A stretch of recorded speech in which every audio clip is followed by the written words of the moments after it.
Hello. Orchid എല്ലാവർക്കും ഇഷ്ടമുള്ളൊരു plant ആണല്ലേ. അപ്പോൾ ഇപ്പം നമുക്ക് ഒരുപാട് വെറൈറ്റീസ് ബ്ലൂമിങ് സ്റ്റേജ് ആവട്ടെ, അതുപോലെ തന്നെ സീഡ്ലിങ്സ് എല്ലാം നമുക്ക് സ്റ്റോക്ക് എത്തിയിട്ടുണ്ട്. അവിടെ ലെവാനോടെയൊക്കെ ബ്ലൂമിങ് സ്റ്റേജ് പ്ലാന്റും നമുക്കിപ്പോൾ എത്തിയിട്ടുണ്ട്. അപ്പോൾ ഇത് നല്ല ഹെൽത്തി ആയിട്ടുള്ളതും നിറച്ച് ഷൂട്ട്സ് ഉള്ളതും ആയിട്ടുള്ള നല്ല ഗ്രോത്ത് ഉള്ള പ്ലാന്റ് ആണ്. ഇപ്പം നമുക്ക് മൺസൂൺ ഓഫറായിട്ട് കോംബോ ഇട്ടിരിക്കുന്നത് ഡെൻഡ്രോബിയത്തിൻ്റെ തന്നെ ഹൈബ്രിഡ് വെറൈറ്റീസ് ആയിട്ടുള്ള പ്ലാന്റ്സിൻ്റെ സീഡ്ലിങ്സ് ആണ്. തണ്ട് ഈ കാണുന്നതാണ് പ്ലാന്റ് സൈസ്. നല്ല ഗ്രോത്തും നല്ല ഹെൽത്തി ആയിട്ടുള്ള പ്ലാന്റ് ആണ്. നിറച്ച് ഷൂട്ട്സ് ഉള്ള പ്ലാന്റ്സ് ആണ്. ഇത് നമ്മളുടെ കയ്യിൽ കിട്ടിക്കഴിഞ്ഞാൽ ആദ്യം നമ്മൾ ഗ്രോത്തിന് വേണ്ടിയിട്ടുള്ള വളം കൊടുത്ത് ഒരു 2 മന്തോളം ഗ്രോത്തിന് വേണ്ടിയിട്ടുള്ള വളം കൊടുക്കുക. അപ്പോഴത്തേക്കും ഈ ഒരു പ്ലാന്റ് നല്ല രീതിയിൽ മെച്യൂർഡ് ആവും. എന്നിട്ട് വേണം നമ്മൾ ഫ്ലവറിങ്ങിന് വേണ്ടിയിട്ടുള്ള വളം ഇതിന് അടിച്ചു കൊടുക്കാൻ. അപ്പോൾ ഗ്രോത്തിന് വേണ്ടിയിട്ടുള്ള വളവും ഫ്ലവറിങ്ങിൻ്റെ വളവും അതുപോലെ തന്നെ റൂട്ട്സിൻ്റെ വളവും വേണമെങ്കിലും നമുക്ക് അവൈലബിൾ ആണ്.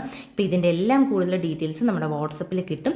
അപ്പോൾ നമുക്ക് ഈ ഒരു പ്ലാന്റ് വാങ്ങിക്കഴിഞ്ഞാൽ നമുക്ക് ഗ്രോത്തിൻ്റെ വളം അടിച്ചു കൊടുത്ത് പെട്ടെന്ന് അത് കറക്റ്റ് വീക്കിലി 2-3 പ്രാവശ്യം വെച്ചിട്ട് ഈ ഒരു പ്ലാന്റിന് വളം അടിച്ചു കൊടുക്കണം. അതായത് ലൈറ്റായിട്ട് നമ്മൾ അടിച്ചു കൊടുക്കണം.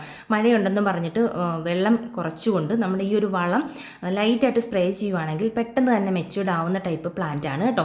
ഇതുകൂടാതെ തന്നെ നമുക്ക് മെച്യൂർഡ് അതായത് ബ്ലൂമിങ് സ്റ്റേജ് ആയിട്ടുള്ള ഒരുപാട് വെറൈറ്റീസ് എത്തിയിട്ടുണ്ട്. ഇതാണ്ടി കാണുന്ന കൈഡോയാണ് കേട്ടോ. നല്ല ഹെൽത്തി ആയിട്ടുള്ളതും നിറച്ച് ഷൂട്ട്സ് ഒരു 10-15 ഷൂട്ട്സ് ഉള്ള പ്ലാന്റ് ആണ് കൈഡോ നമുക്ക് വന്നിരിക്കുന്നത്. അതുപോലെ തന്നെ നമുക്ക് ഡോൺമേരി ഉണ്ട്, ഫെലനോപ്സിസിൻ്റെ ബ്ലൂമിങ് സ്റ്റേജ് പ്ലാന്റ് ഉണ്ട്.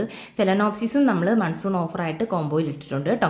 അപ്പോൾ ഈ ബ്ലൂമിങ് സ്റ്റേജ് പ്ലാന്റ് നമ്മൾ നല്ല ഹെൽത്തി ആയിട്ടുള്ള പ്ലാന്റ് ആണ് കൊടുക്കുന്നത്. അത് ഞാൻ പറഞ്ഞല്ലോ, കൈഡോ ഉണ്ട്, ലെവാനോ ഉണ്ട്, അതുപോലെ തന്നെ ഡോൺമേരി, ഒരുപാട് വെറൈറ്റീസ് നമുക്കിപ്പം ബ്ലൂമിങ് സ്റ്റേജ് എത്തിയിട്ടുണ്ട്. പിന്നെ ഇപ്പോൾ റെയറായിട്ട് വരുന്ന ഒരു പ്ലാന്റ് ആണ് നമ്മുടെ ഹിബിക്കി, അതും നമുക്ക് എത്തിയിട്ടുണ്ട്. അതുകൂടാതെ നമുക്ക് ഫോക്സ് ടെയിലിൻ്റെ സീഡ്ലിങ്സ് ഒരുപാട് വെറൈറ്റീസ് നമ്മൾ മൺസൂൺ ഓഫറായിട്ട് നമ്മൾ നഴ്സറിയിൽ റീസ്റ്റോക്ക് ചെയ്തിട്ടുണ്ട്. അപ്പോൾ ഇതിൻ്റെ കൂടുതലൊക്കെ ഡീറ്റെയിൽസും കാര്യങ്ങളും ഒക്കെ അറിയണമെങ്കിൽ ദാണ്ടി കാണുന്ന വാട്സപ്പിൽ ജസ്റ്റ് മെസ്സേജ് ഇട്ടിരുന്നാൽ മതി. ഓൾ ഇന്ത്യ നമുക്ക് കൊറിയർ സർവീസും അവൈലബിൾ ആണ്. DTDC വഴിയാണ് നമ്മൾ പ്ലാൻസ് അയക്കുന്നത് കേട്ടോ. ഓക്കേ.